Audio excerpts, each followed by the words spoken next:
My name is Susie Voyles. I live in Fulton County, Georgia.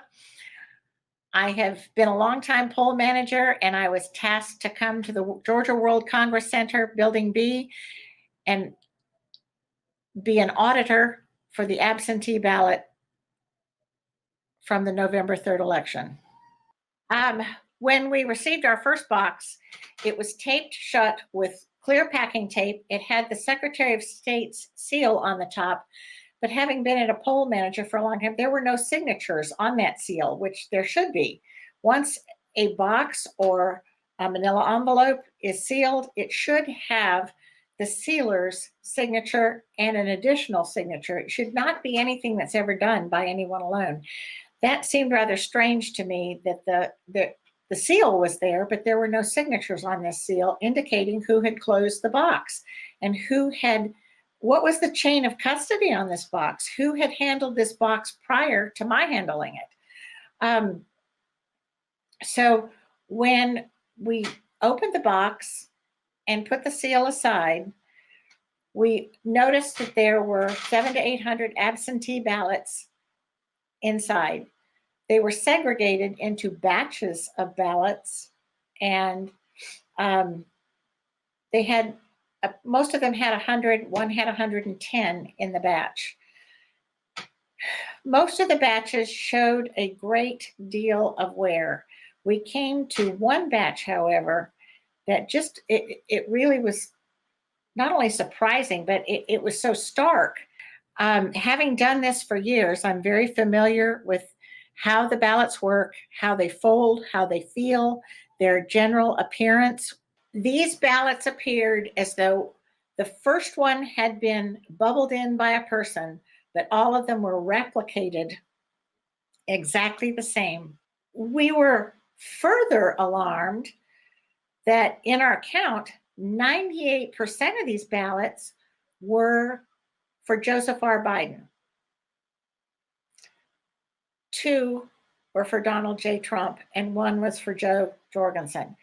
That's a very odd count. My coworker agreed with me that there was something very unusual about these ballots.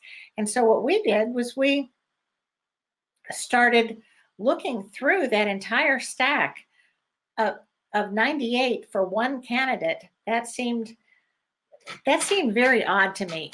Every single ballot was absolutely identical, and they appeared to be printed rather than with some sort of marking device. And the fact that, there was a little ellipse in an oval that was void in exactly the same spot in all these ballots. We didn't see any differentiation, even when it came to the Senate candidates, or when it came to some of the referendums on the back. Everything was precisely the same. I've never seen that before in 20 years. Besides that, it just really disturbed me that these ballots did not appear to have been ever used as an absentee ballot. When you request an absentee ballot, that ballot comes to you in the mail. You don't receive that ballot as a long sheet of white paper with candidates on each side. That ballot has already been through the franking process, the stamping process at a post office. And so it has already been folded once. And regardless of your delivery method, whether you choose the US Post Office or whether you chose one of those boxes that were outside of libraries or other polling places, you had to fold that, and there would have been more severe or deeper creases in these ballots, and they weren't there. But there was use to the other ballots. There was differentiation in the bubbling in of the candidates in those ballots. And this particular batch of this nearly 800 ballots, it was a stark contrast to the other ballots that were in there. There was a difference in how they were bubbled, and the fact that 98% of them were bubbled for Joseph R. Biden that was alarming to us.